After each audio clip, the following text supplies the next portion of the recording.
Welcome back to the deep dive. So, if you've been feeling this subtle but really undeniable shift in your reading habits lately, maybe you're trading that new business book for Marcus Aurelius, or you find yourself strangely drawn to Jungian psychology. If that's you, then this deep dive is definitely for you. We're unpacking a phenomenon that, well, a lot of you feel right as you cross the threshold of 30, the sudden gravitational pull toward philosophy, psychology, and the humanities. And what's so fascinating about the sources we looked at is how they frame this. This isn't about, just developing better taste all of a sudden. No, not at all. The argument is that this shift is purely functional. It's almost primal. It's a survival mechanism. The survival mechanism. The whole premise is pretty stark, actually. It's that the rules of the battlefield you're on, be it corporate, creative, whatever, they've completely changed. And your old weapons, they're basically obsolete now. Exactly. And we need to understand why. Why do the strategies that made you successful in your 20s suddenly lead to burnout or, just stagnation in your 30s? It's a different game. It's a completely different game. So let's set up that contrast right now. Because if you feel like your old methods are failing, you are not alone. Let's start by defining that original game then. Yeah. The 20s strategy. Okay, let's unpack that. The battlefield of your 20s. All suggest that power back then was, well, it was visible. Right. Tangible. Success was about volume. The strategy was clear, if exhausting. Brute force hustle, raw energy, sheer stamina, and just, showing up more than everyone else. You could just throw your body at the problem. Yes, you throw your body at the problem. Late nights, constant travel, just maximizing that visible output, and a path would usually open up. It was a physical fight for survival. A one-to-one trade. Time and energy for progress. But that visibility, that's the key difference, right? You could see the input and you could generally see a proportional output. But that whole strategy just hits a wall, and it hits it right when you need it most. Once you move past 30, the sources get really blunt. They say the game turns cruel.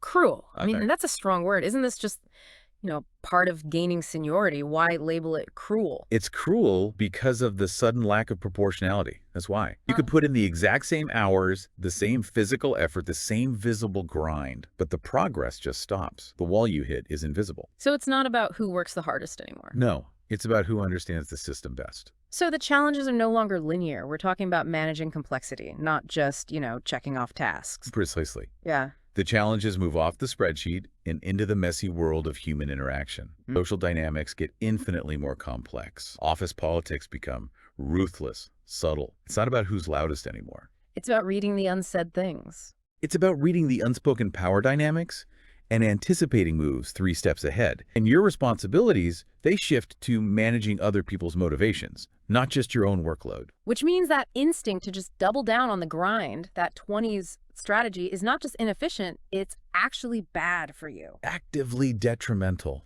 You're throwing physical energy at a psychological problem, and that's the biggest realization. It often hits people like an aha moment. That this isn't working anymore. That grinding with my body is no longer the answer. The goal completely shifts from physical output to strategic insight. You have to stop looking at what's visible and start learning to read the people in the board.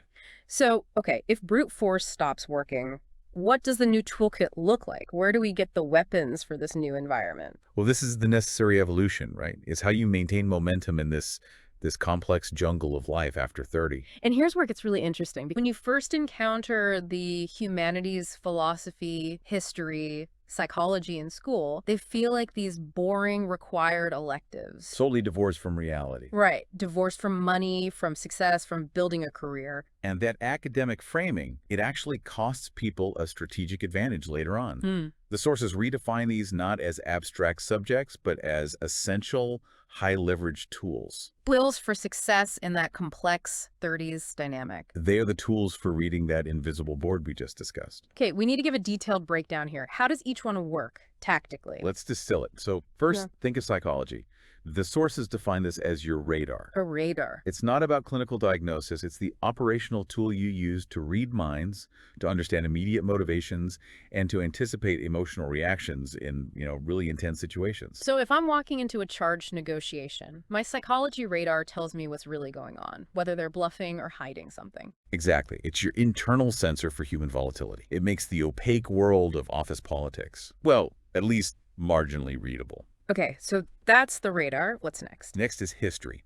History is defined as the map. It lets you see the flow of the game, to understand that the dynamics you're in, a corporate restructuring, a market shift, they're almost never completely new.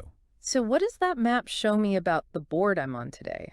It shows you patterns. It shows you cycles. Yeah. For example, the disruption we see in tech today often just mimics the consolidation and resource wars from, say, the Industrial Revolution. So it gives you foresight. Foresight, exactly. It shows you the shortcuts that worked for others, and more importantly, the cliffs that really powerful people have fallen off when they thought they were totally unique. It protects you from the hype of the present moment. So history becomes a tool for prediction, not just memory. Yes. And finally, the most critical piece for your internal world, philosophy. Philosophy is defined as the anchor. The anchor. When you're navigating a world where the rules are shifting, where there's moral ambiguity, and all this responsibility is weighing you down, philosophy is what keeps your mind steady, unshakable. That is such a powerful way to frame it. You're not picking up the Stoics to sound smart. You're picking them up because you need an internal framework to survive the chaos you're now dealing with externally. The anchor is vital, because once your radar and maps start feeding you accurate, but often really cynical information, you need a solid structure to process it all without, being swept away by anxiety. To really drive this home, let's look at a case study the sources mention.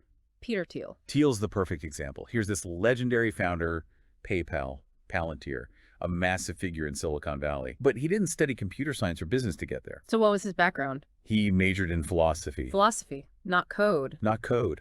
His priority wasn't optimizing logistics or anything like that. It was fundamentally understanding human nature. And specifically mimetic desire. Let's pause on that because it's a huge concept. It's the idea that we want things mainly because other people want them. Desire is social, not personal. It's the engine of all competition. And Thiel didn't just read about it, he applied it. He understood that before you write a single line of code, you have to understand humanity's social drives. For PayPal, it wasn't just about utility. It was about status. It was about status. If your friends were using it, you had to use it. That social feedback loop, that mimetic rivalry, that was the engine. That completely flips the script. We think of tech success as purely analytical or technical, but to build a monopoly, to build anything for people, you have to understand what drives them on an irrational emotional level. And the implication is clear. The sources present this understanding of human nature as the ultimate survival skill. You can hire people to write the code. But you need a philosopher to ask why. Why people act, why they desire, why they adopt. That is the highest leverage skill you can have after 30. That's an amazing picture of external mastery. But now we have to cross that bridge we mentioned. What happens after you've read the board, mastered the competition, and achieved that external success? We have to move from external strategy to internal strategy because there's another wall you hit.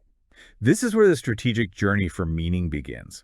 The problem is, all that external success was driven by meeting what the sources call the 1D desires of your 20s. One-dimensional desires. And once those are met, the engine just stalls. Okay, let's define that. What makes a desire 1D? What are we talking about here? They're one-dimensional because they only operate on the surface. They're about achievement and consumption. Easy to count, but ultimately shallow. So the expensive drinks, designer clothes, the first nice car. The title bump, all the things that look great on a profile but don't require any, deep internal work. They satisfy the ego, but they don't nourish the soul. And when you achieve them, you're left facing a massive void. The hustle slows down, the consumption stops, and these huge internal questions that were drowned out by all the noise just come roaring to the front. The big questions. What am I even suffering for? What's my purpose beyond this quarter's numbers? How should I live? And these are not logistical problems. You can't solve them with a spreadsheet. They're existential crises. Right. And the sources are clear. A 20 solution, more consumption, more pleasure. It can never fill that hole. It's caused by a lack of internal direction, not a lack of external things. So you're forced to look inward. You have to become the architect of your own purpose, and you start desperately searching for the tools to construct meaning. And this is why philosophy and psychology become survival guides. You're not reading them to understand the market anymore. Yeah. You're reading them to build an internal framework that gives meaning to all that external complexity you mastered. The anchor. The anchor stops you from being overwhelmed by the nihilism that can come when you realize external success is, well, it's fleeting. The pursuit of why becomes the new hustle. It's the higher leverage hustle. Absolutely. The realization that managing your own mind, your own meaning, that's now the defining factor of success. It's the why that lets you keep going without burning out. So what does this all mean for you, the listener, who might be right in the middle of this shift?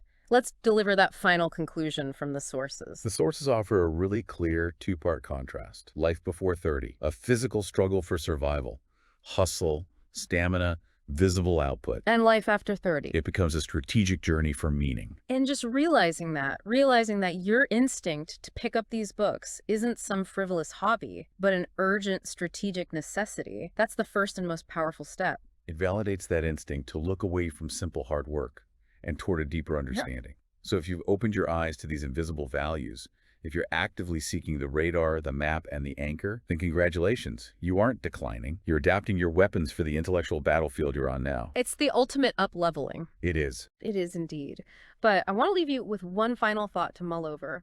We defined the three essential tools: psychology, the radar; history, the map; and philosophy, the anchor. If you could only prioritize developing one of them first, specifically to survive the shock of that massive void and anchor your mind before you do anything else, which one would you choose and why? That's the real question of strategic preparation. Think about that as you continue your own deep dive. We'll catch you next time.